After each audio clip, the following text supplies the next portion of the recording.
Everyone, Drummin Alaina here. Doesn't this setup look way different from the last time that you probably saw my videos, maybe a couple years ago from now, or definitely the video that I'm gonna link in the description? Yeah, this definitely looks different. I got all different stuff behind me. I got different equipment of my drums. I was looking back on my April 2019 setup video, and I'm like, yeah, I definitely am overdue. I definitely need to make another one because literally everything has changed. So I was like, let's just do it. Let's get right into it. So before I get into all of my drum equipment, I just want to say really quickly that the only thing that has, well, there's a couple of things that haven't changed, but the only thing that I still have from the April 2019 video, and it's still a little bit dirty, is my throne. It's pretty good.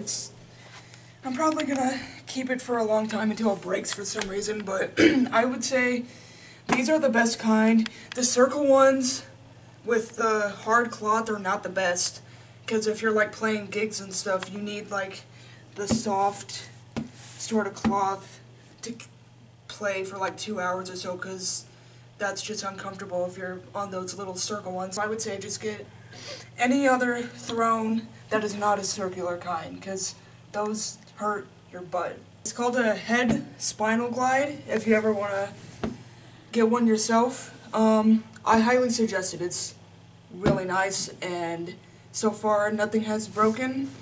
So yeah, my entire drum set is a Tama Imperial Star dark blue drum set. It's the same one that I got. It's my first drum set ever. I'm pretty sure I'm not going to get another one. I just love it. The quality is great. I've had it for almost 5 years now.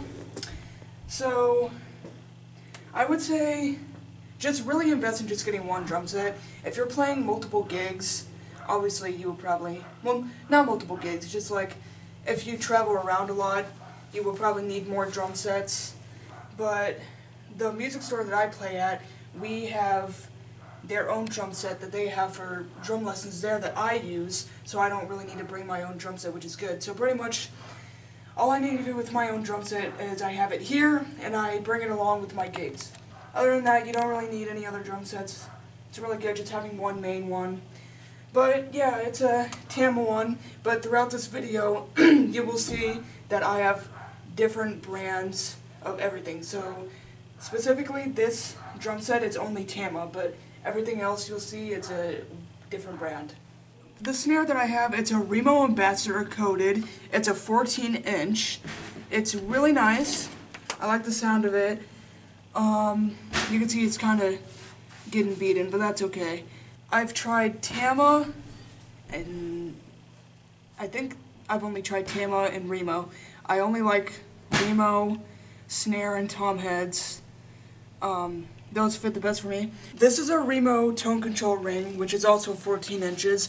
So, don't be that kind of person where you buy, like, a different tone ring size for your snare drum. Like, for instance, if you got, like, a 16-inch snare and you buy, like, a 14-inch Remo, like, that's obviously not gonna work. So, don't be dumb and get the same size as your snare. But let me just show an example. So, what the Remo tone does is it obviously dampens the sound. When you have it off, it gives a more ringing sound, which I don't really like. You can kind of hear that aftermath of the ringing going on. There, you can hear it good. And then with the tone ring, it dampens it, and you can hear the change drastically.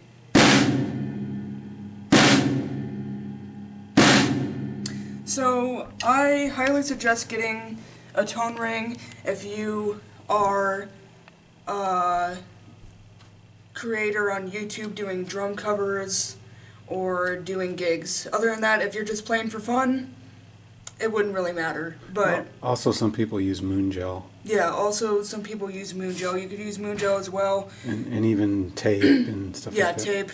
But I would say the tone ring is probably the best way to go for your snare. And you can actually put it on any of your drums, actually. Like, I've seen Mighty Mass Dex, he sometimes will put it on his floor tom to dampen it. So you can really just buy any size for any head you want, really. So like I was saying earlier, I'm really into Remo heads. They're pretty much the only ones I like. Like I've said, I've played with Tama. They're alright, but you know, you gotta try out everything. I think I've tried Evans too, but you just gotta try out what you really like, and I really liked the Remo ones. So for my tom heads, I got a 10-inch, a 12-inch, and a 16-inch clear. They all came in a pack, so it was really easy. They obviously can come separately, but I would say I'll get them in a pack instead of just getting them separately. Yeah, they're really nice. I don't really have anything else to say. I can't really persuade. Like, I can't really say which head is the best. You really just have to figure out for yourself. But personally, I like Remo the best. Even though I have a Tama drum set, I obviously, like I said earlier, I have different things, and that's okay. You don't have to have the same heads and cymbals for every single brand that you have. You can switch it up. That's what most famous drummers do, and that's what I think the best idea is. But yeah, that is my snare. Those are my tom heads. Now we're going to go over to the cymbals. Alright, so now we're on the cymbals. Some of them might look familiar from you from day one because they are still the originals that I use. So this is a HCS 14-inch hi-hat. It still works great to this day. I've never had any complaints. I do know that I did have to change the cymbal stand though, because I remember during the talent show something broke or whatever and I had to get it replaced. Other than that, I've been using that stand since 2020 and this since 2018. Never had any problems. It was great. This is a 16-inch HCS Minel Crash. Oh yeah, these are Minels, by the way. This is also an original one from the first day I bought it. It could literally look like it's brand new. It's still great. It is never cracked. It's really great. But the only thing I would say is that these are better, I guess, for beginner people, because this came with the drum set that I had, and once you get more advanced, you can obviously break your cymbals, like here, right here. We're gonna talk about that later. But yeah, these come with the beginner, and if you get really good, I would highly suggest getting better branded cymbals because it would help you in the long run. But yeah, that's my 16-inch Crash. And then the other original that I have is my 20-inch Ride. I used to use it as a Crash way back in the day because I didn't have a second Crash at the time, or I didn't even realize that you could have a second Crash. Don't use your Rides as Crashes, guys. I only use them if there's an emergency. Other than that, you don't use Rides as Crashes. You only hit them lightly. Even though they're big and stuff, they maybe could break if you hit them super hard. But yeah, that's what I accidentally used to do in the very beginning of my YouTube channel. I accidentally used to hit the Rides hard, but I didn't know how to properly use it, but now I do. The last thing that I have that is still the same name brand is my HCS Minel 10-inch Splash. I can't really say anything about this. I would say, I guess, the smaller splash you get, the better, because the bigger splashes you get, the, I guess, lower sound you're gonna get, because you want that high pitch in your splashes. But I would say 10-inch is like a good, reasonable size, because I think there's even like a 6-inch and an 8-inch. Those sound even more high pitch, which I don't like. I guess I would say if you want to invest in a splash, the smaller the better, but not too small, but not too big, just like in between, that good, right? But I don't really use a splash too often. I do use it in Zombie, and then some other rando songs, but I don't really use it that much. If you just want to be neopert and buy all of the drum equipment, then get a splash. Well, this thing you have seen since last summer. I got it last summer. this little quick story, I actually wanted to get a China cymbal because Wrecker, Ian's, he used to have his own little band called the Twits, and in one of their songs called Take Me There, a China cymbal, he would hit the China cymbal, and I'm like, oh, that sounds pretty cool, I kind of want one. So then, I got one. This is an 18-inch classic custom China. It's pretty nice. I think, yeah, it's way better quality than the HCS ones.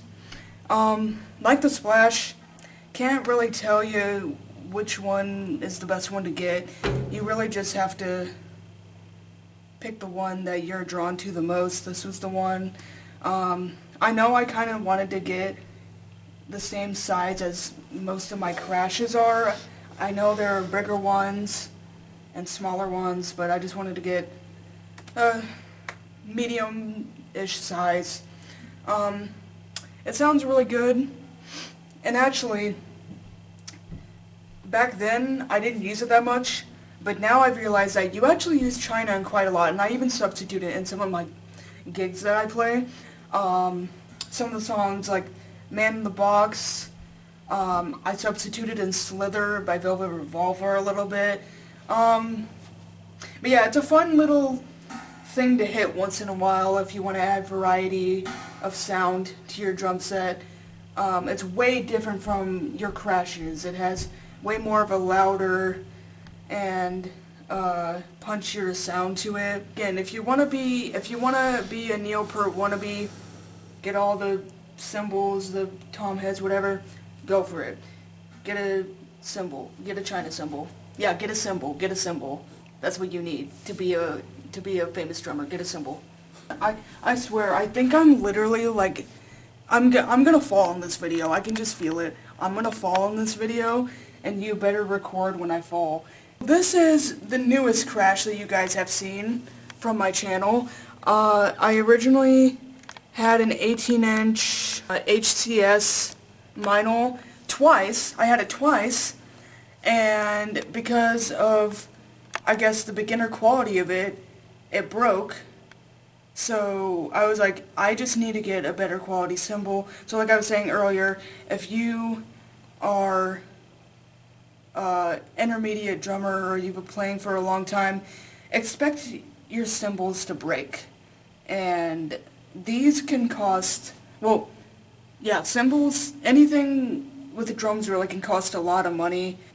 I'm eventually gonna buy new cymbals to make them look like these because they're obviously different colors, but we're just gonna buy one at a time because cymbals can range from like $100 to probably even $400, so you don't want to buy all of them at once because that'll obviously blow your bank. This one is really, really, really nice. It's really smooth. My HCS's ones are more rigid. These are more smooth. They obviously can get more fingerprints on them, which we'll probably have to clean a lot. The first time I played it, I was like, wow, that's loud. So if you ever get the Pure Alloy Meinls, expect them to be really loud because they sometimes overpower my band members playing, which I guess is kind of a good thing, but not at the same time. But I mean, it's a really great cymbal. I really love playing it. And I'm pretty sure this isn't going to break anytime soon because this was about $300. This is my Evans G1 clear bass drum head. It's 22 inches. I've seen different colors of it. I know it can be dark, it can be clear. I suggest the clear ones. It's just I guess the most popular that everyone gets. Why I chose Evans, not really sure why. I guess I just wanted to pick different brands to play with because like I was saying earlier, the more different bands you play with, I guess the better. And then right here, this is a little Evans patch to help not get your kick beater all the way through your kick drum, because that has happened before. In 2020, it went all the way through, and I had to get a different kick drum. So I highly suggest getting the Evans patch because that would definitely help. Also, it extends the life of it, so it doesn't wear out as fast. Yeah, it extends the life of it, and it doesn't wear out as fast. So I highly suggest getting that. And also, I have an Iron Cobra 200 Tama double bass. Wow, double bass. That's not a double bass. Single bass pedal. I'm thinking that because the one is right over there. That has been with me since day one. The hi-hat, cymbal ride, and single bass pedal has been with me since day one. So those are my babies. I guess that I accidentally talked about double bass pedal. Here's my double bass pedal right here. It's the same kind, Iron Cobra 200 double bass pedal. I highly suggest getting a double bass pedal more than a single bass pedal if you're more into like metal or rock kind of music. Also in general, just have one because you have that single pedal. And even if you don't like to play double bass, just get it because you'll probably want it in the long run. Because if you have a single pedal, you'll probably want a double bass later, and then why not just get it now? So I suggest getting a double bass pedal because they're pretty fun. This is my Remo Blackhead. It was custom printed by drumart.com. So if you guys are interested in getting your band's logo or anything really, go to drumart.com. They are a really cool website. I think they make stuff and ship stuff pretty fast, so I highly suggest that. I love it. It's really cool. And then this is a 4-inch kick port that I have. Necessarily, you don't really need it. I mean, I have it because obviously I play gigs and I do drum covers, but like I was saying earlier, if you just play for fun, it's totally okay. You don't really need a kick port, because you're obviously cutting out a port of your kick drum. The kick port is really just to put a microphone inside, to make a punchier sound. So it's obviously to play for gigs and for drum covers, and that's what I do. So if you guys don't do that, I would say don't invest in a kick port. And if you guys do that or want to do that someday, I suggest getting a kick port because they are really nice and it's super easy to put a microphone in there. Alright, now that you guys have seen all of my drum set, now we are going to go into all my accessories that I use. So this is my Latin percussion tambourine, also known as LP. You can get it at your local guitar center or just online. I chose dark blue because obviously I wanted to, or blue, because I wanted to go with the theme of my drum set color. Again, if you want to be like Neil Peart, get everything. Get a tambourine. This particular mount is made to go on any cymbal stand. You can obviously put it on your hi-hat or clamp it on one of your cymbal stands, but it's really just whatever choice you want to do. But personally, I like to put it on top of my cymbals, and all it does is it screws on top, and it goes like that.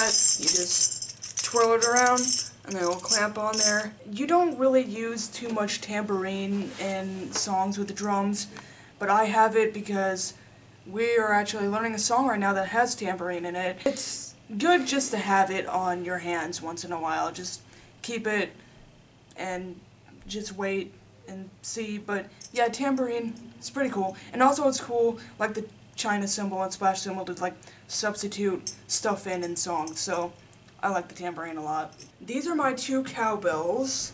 This Latin percussion cowbell came with the tambourine, so it's pretty much, it's an LP cowbell, so I think it came with a set. But this is a Latin percussion one. And then this is a Minor Percussion Headliner series, and it's an 8-inch. So I want to say that this is a 6-inch, and this is an 8-inch. And this is also a mount like the one I had with my tambourine, but this clamps on to the top of my kick drum. It's where I like it. You can really clamp it anywhere you want, but that's where I like it. The higher ones or the shorter ones are obviously the ones that are making the higher pitch, and the bigger ones are the ones that make the lower pitch. So obviously, this is the LP one, and this is the minor one. You can really only have one cowbell if you want. You can have a million cowbells. Doesn't matter. But I personally have these two because I play Killing in the Name of with my band, and so without cowbell, it sounds pretty weird without the song. So it's like, so you kind of need that. But also, there is cowbell once in a while in some songs, so I would say invest in a cowbell more than a tambourine, because you would realize there are quite a lot of songs that have more cowbell than tambourine. But I don't really have a preference to say. I would say just find any cowbell you can find. Obviously, if you want a higher pitch one, get a shorter one. If you want a lower pitch one, get a bigger one. Other than that, that's all I got. Those are my cool cowbells. I should get a pet cow and put these cowbells on them. That would be cool. And the last accessory that I have that you obviously, probably 99.9% of you guys do not need, is I have a Weiss brand wood chamber Vibraslap. Literally, all we have this for is my gigs for Crazy Train. There's obviously a Vibraslap in there. There is a Vibraslap in wood in Alice in Chains. There's maybe a couple in other songs too. Other than that, you don't really need a Vibraslap. I'm just here to show it and how cool it is and how you use it, because there are some people that are stupid and do not know how to correctly hit a Vibraslap. So you hit it, you hold it like this, and these are little springs in here. When you hit it, it goes up and down, and that's what it makes the sound. So you hit this little ball right here,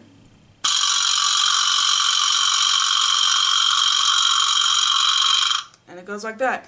You have not seen me play this before because our guitarist, Sophie, is way better at it than me. She's like the best person ever to do it. So, if you're one out of the 100 people that have never watched my gig videos, go back, look on Crazy Train, watch Sophie play our Vibraslap. So this is the first, now we're on to miscellaneous equipment that I have, which most of you, 3/4 of you probably don't need, but I'm just here to showcase it. This is the first part of gear that I got for my gigs. It is a Roadrunner Boulevard 2 backpack cymbal backpack. It obviously has that backpack feeling to it on the back. It's really nice. You have a compartment right here. I usually put my sticks right here. You have another compartment right here. We usually put all of the miscellaneous drum keys all in here. And then in this big section, if I can open it, this big section has 6 cymbals that you can fit. So every single cymbal that I own can go right into this bag. So you can fit how many cymbals you want in here, but the limit is 6 obviously. And then this is just for fun. I got all these band pins. I wanted to be cool. I got some Nirvana, I got Maroon 5, I got our own logo right here, which, shout out, go to merch5.com, go to the merch section. You can find buttons, shirts, anything, socks, anything you want. That's where you can go find the pin. But yeah, I got random band pins all around because it looked kind of bland and I just wanted to make it look lively. But it's sad because randomly some of my pins have fallen off, and most of my band members would literally like go up to me and go, "Hey, Alaina," and I'm like, "Are you kidding me? Like a pin fell?" So yeah, they're not the sturdiest, but I mean they're for looks. I like it. So this is my cymbal bag. This is my other piece of gig equipment. It's a Galaxy. It's a 16 by 16. And as you can tell by how big it is, it holds my floor tom. If you all play gigs, do that sort of thing, travel a lot with your drums, I highly suggest getting all of this equipment that I have because it will make your life better. Before that, my dad and I had to travel with a bunch of drum gear in the back of our cars, trucks, without any additional gear to hold it. So these are really nice. This is really nice. It holds your floor tom really good. It zips up. And then the other one I got, it's a Heavy Ready by Protect, and it could be for your snare. Well, yeah, it really is a snare because it's the size of it. This one also zips up. It's soft, so it won't damage anything. I really like it, so I would say get both of these things. Like I said, if you're gigging or traveling a lot with drums, I highly suggest getting all the 3 things that I mentioned about. They're really nice. They'll save you in the long run. And you can also get all of these for all of your drums if you want to travel like Neil Peart. This is a Tama Power Pad stick bag. It's navy colored. You can get any color you want. It's the first stick bag that I got. It's not horrible. I like it. It has some cool spots. It has one right here if you just want to grab on the go your sticks. And then you obviously have this big one, and then it has these little straps right here.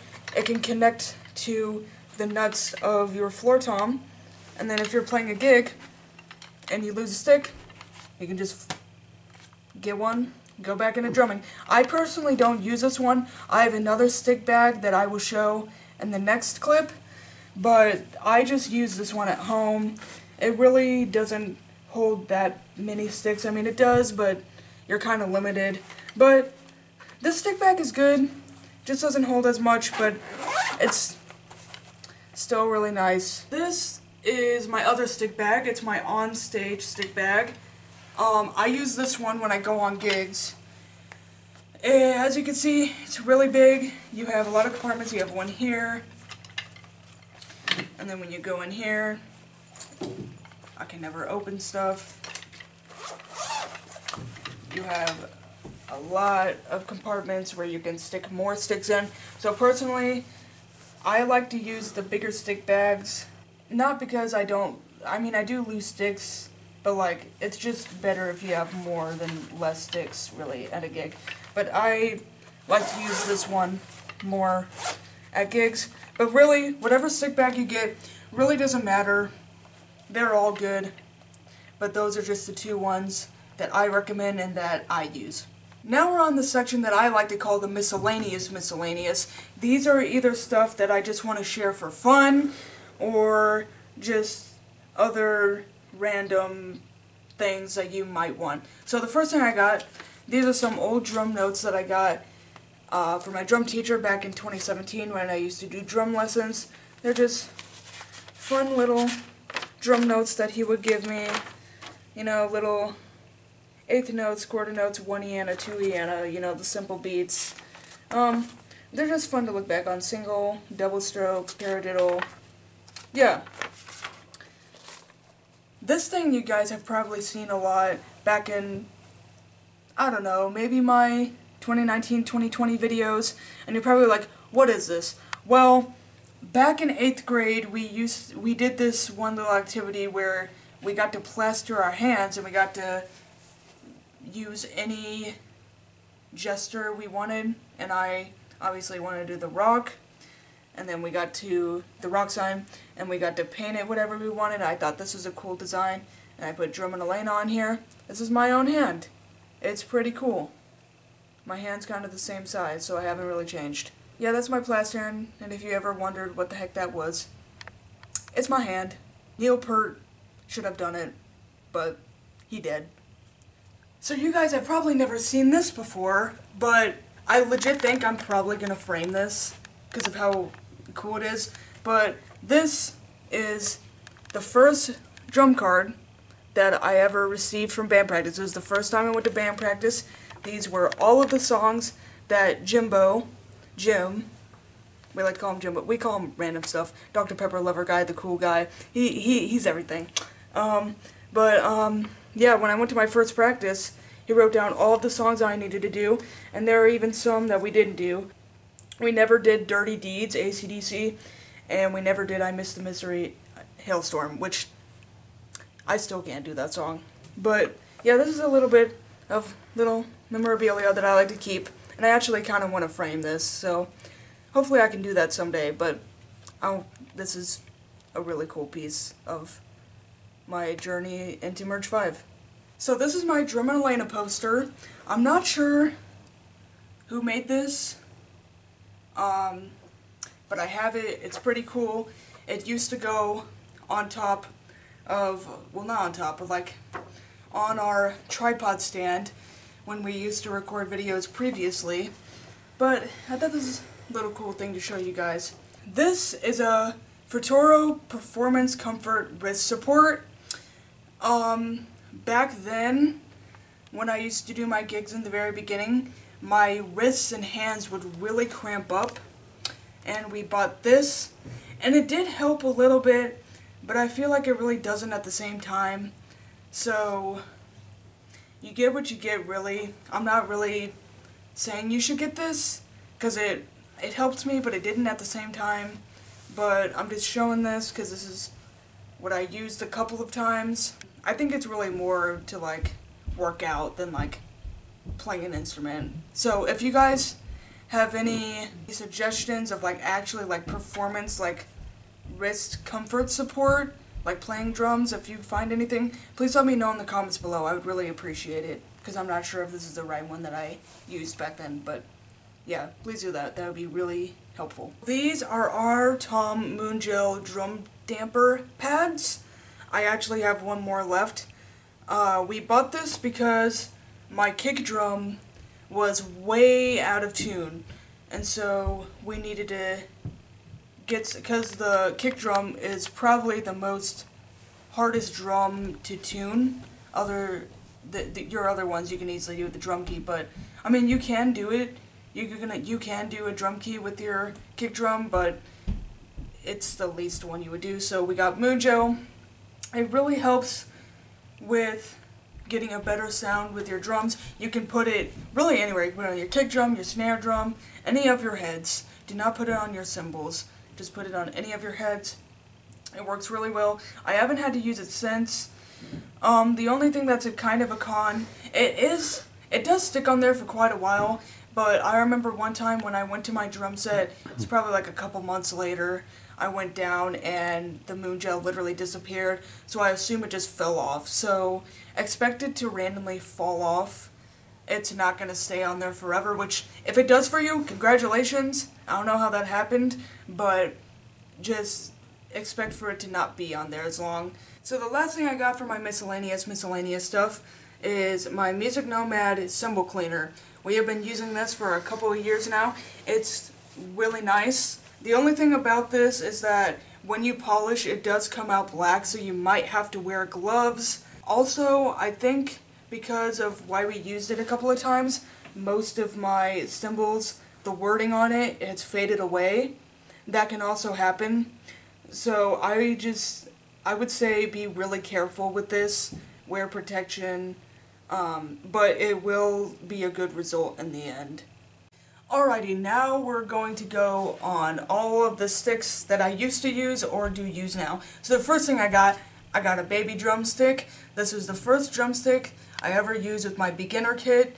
You have probably seen it before on my channel with my Blast from the Past video. These are for toddlers. Do not use this if you are over the age of 10 years old. If you are using this when you're 40 years old and you're Chad Smith, you look pretty weird with this. Unless you want to play Fear the Reaper with a cowbell, go ahead and use this. But other than that, do not use this. Only use this for toddlers. I bet Neil Peart used this though. I bet he did. I think he did with all the stuff. He probably used this quite a lot.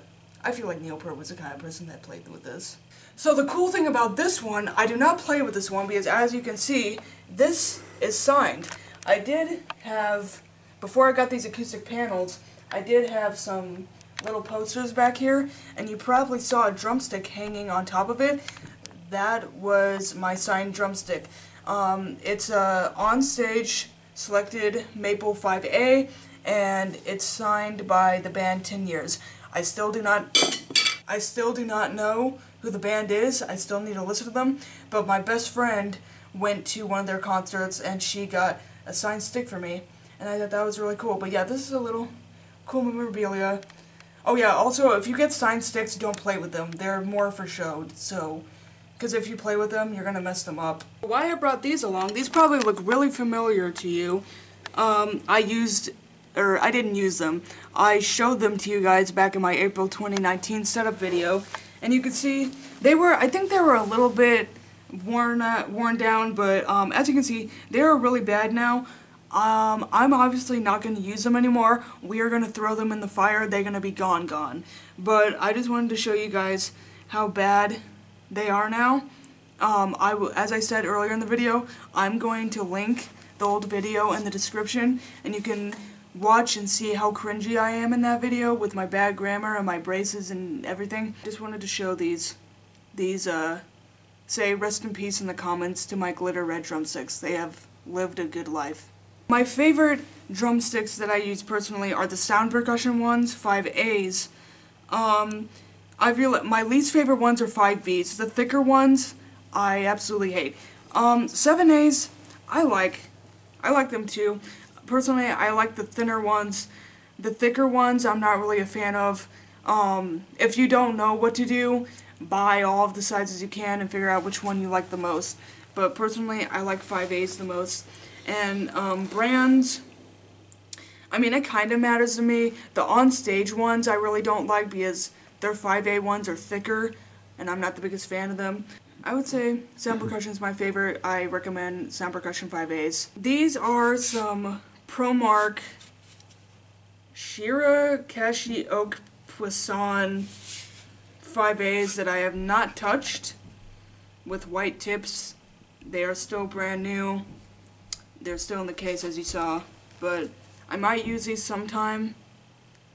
But here they are. Another brand is ProMark. These blue drumsticks, I am not sure what brand they are and where I got them.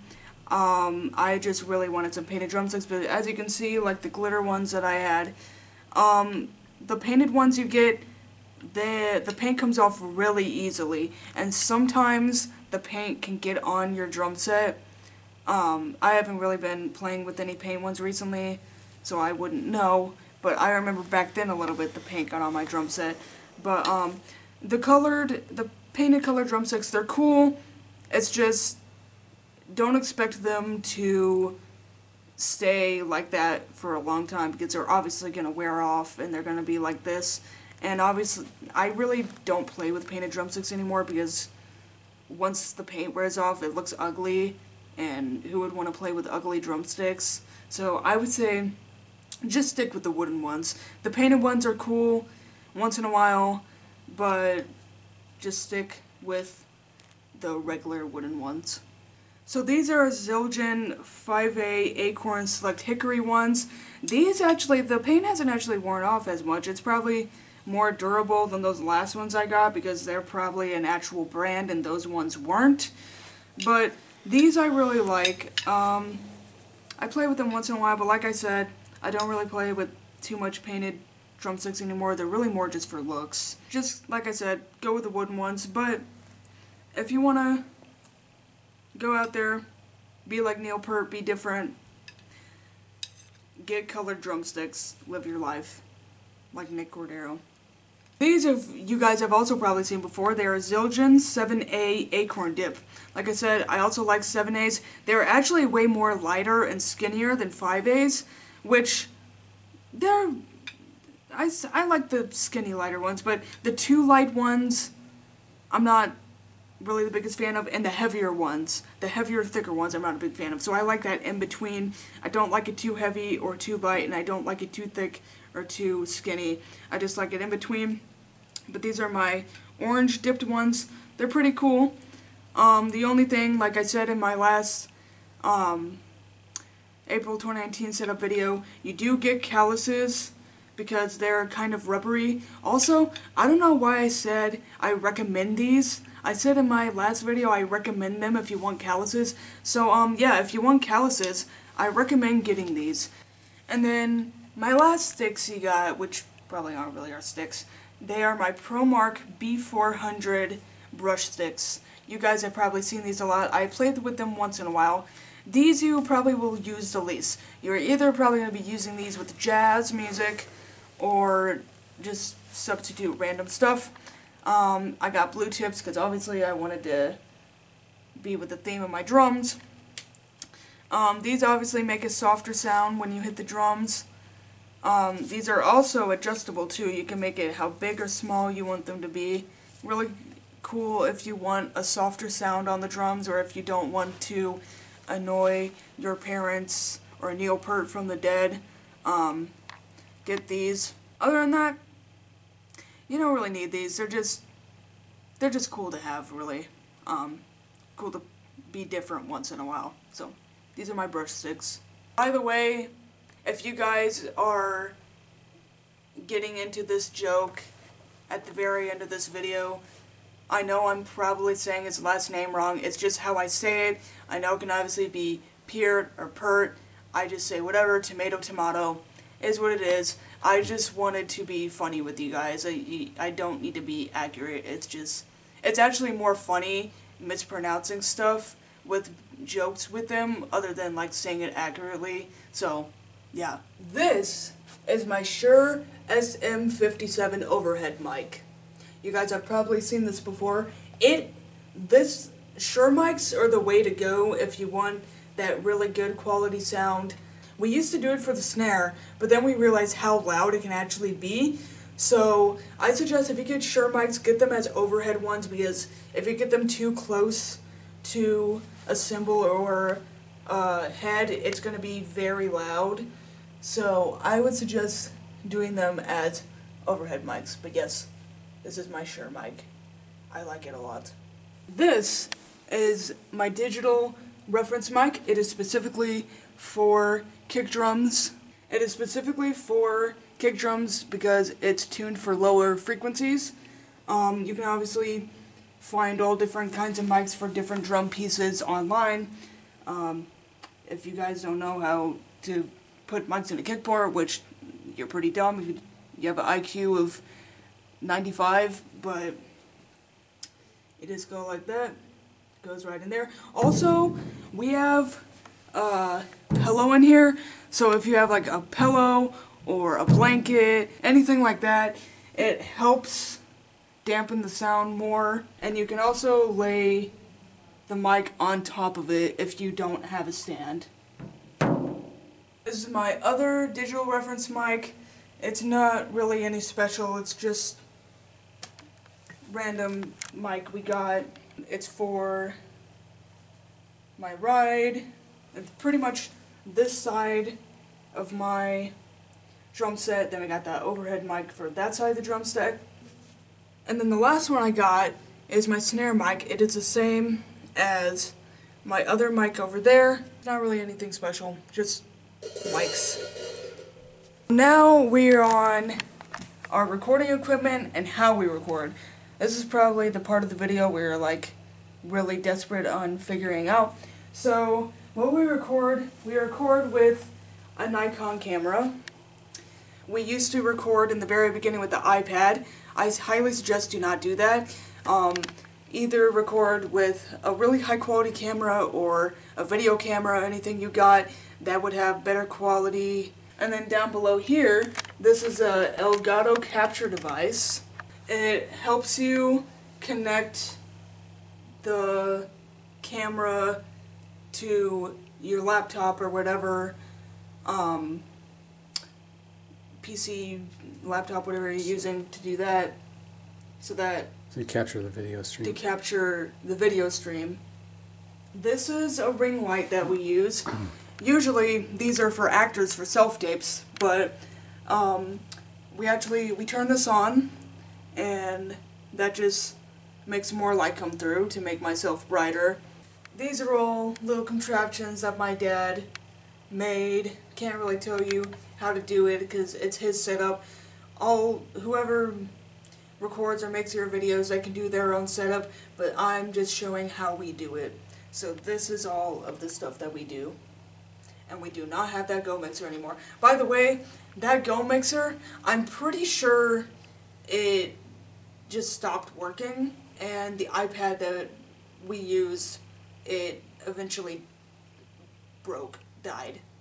So we had to get a different thing. This obviously isn't the second thing we did. The second thing we got after all of that broke. We obviously had to go through different stages, which I don't even remember what we used, but right now, as of 2023, this is what we use right now. This is probably the biggest thing you guys are wondering about. This is our Xenix 1202 mixer. These are what all the mics plug into, and these are all the little knobs that we can turn to make it either go louder or softer with frequencies. This is our USB audio capture device. It's how we get our mixer's output to the computer.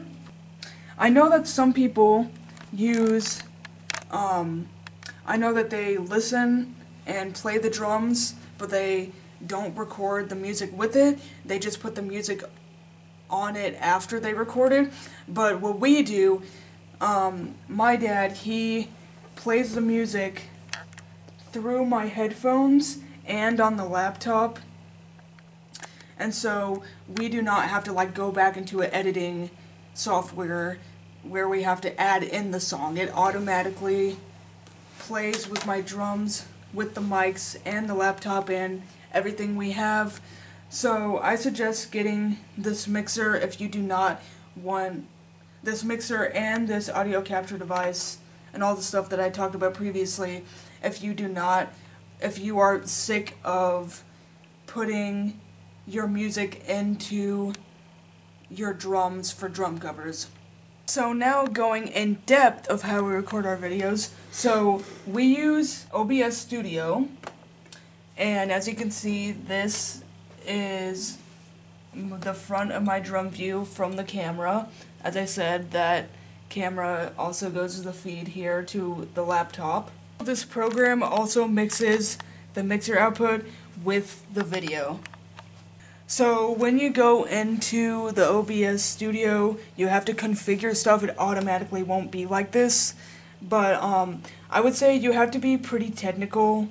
You kind of have to know technology to do this sort of stuff, and if you want to make high quality YouTube videos, I would say get OBS Studio. I'll just do an example. As you can see, if I can't fall, which I'm surprised I haven't yet, you can see me from that laptop that you guys are looking at now, and I'm looking at the camera, but that's on the laptop. So I think that's pretty cool. That's our little way of how we record it. And then now you guys are probably wondering how we edit our videos. And then how we edit our videos, we use Adobe Premiere.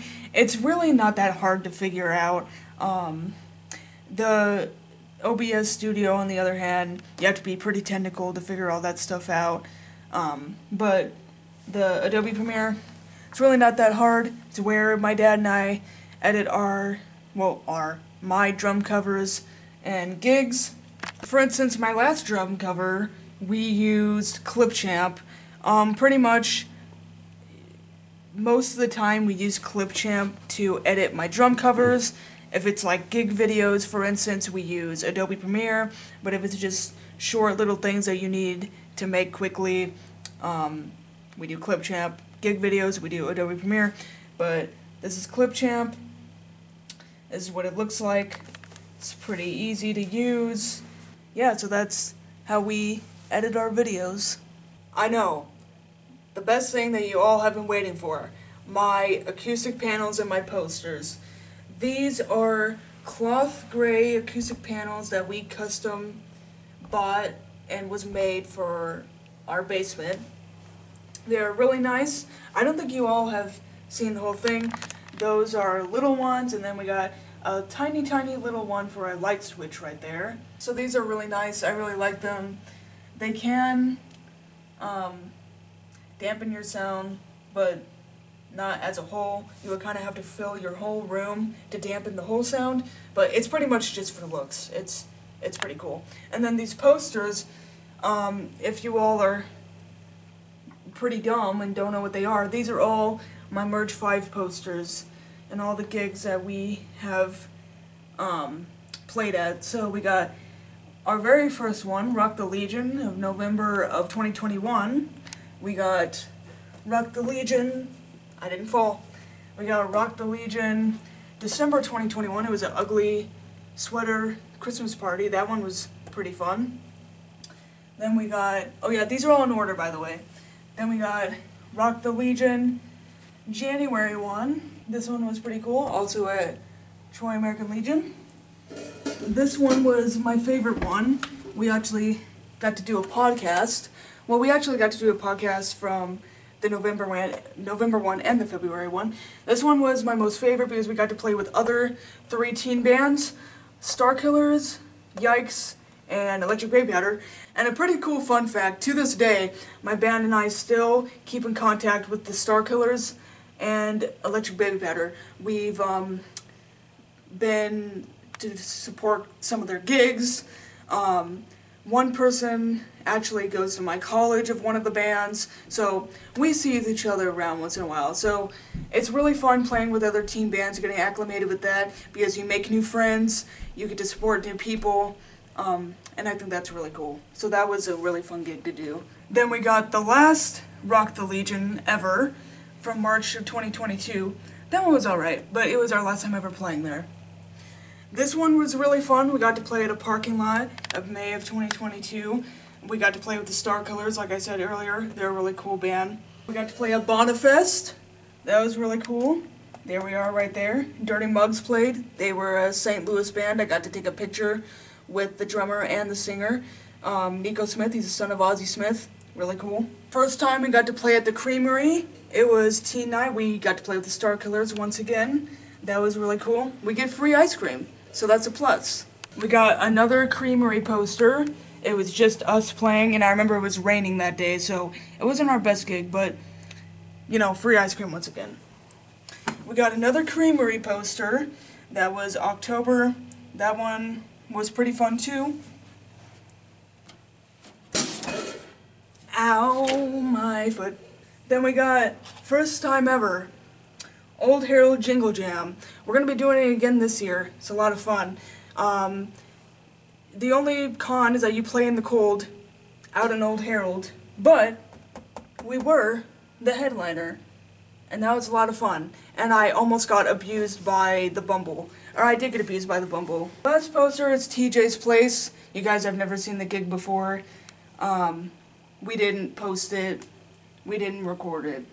So there was really no point. But we got to play with Starkillers once again, and Ace. She's a solo act. We played in a big garage. It was very loud, very anxiety-inducing. That was the only time we played there, though, but it was still fun, and it's very cool to still have all these posters. I kind of needed to fill some space in, so I just put this one here. Hopefully we get more posters so I can put in new ones, but other than that, these are all my posters, and I bet you all were wondering where all these were from, because I bet half of these you couldn't even see in my drum covers. You only got to see those inner ones. Well, that's it for this video. I try to include everything I could. For some reason, if I missed something, or if you have a question about any of the stuff I covered in this video today, comment down below. Other than that, Neil Peart is still dead. He's never coming back, which is sad. Hopefully I can have a drum set like him someday. I still need to have 500 more cymbals and toms and more kick drums. That's all I got for this video. I just wanted to switch stuff up and do a setup video since I haven't done one in a couple of years, and I was definitely overdue. Hopefully I have a drum cover for next weekend. If I don't, that's going to be the one next after that. Oh, by the way, gigs. If you guys are crapping your pants about where we are, we're still alive, we're still practicing. I think our next gig that we're going to be posting is the Edwardsville Halloween Parade, so look out for that. Other than that, Drummin Alaina out. I'm going to jump, I'm probably going to die.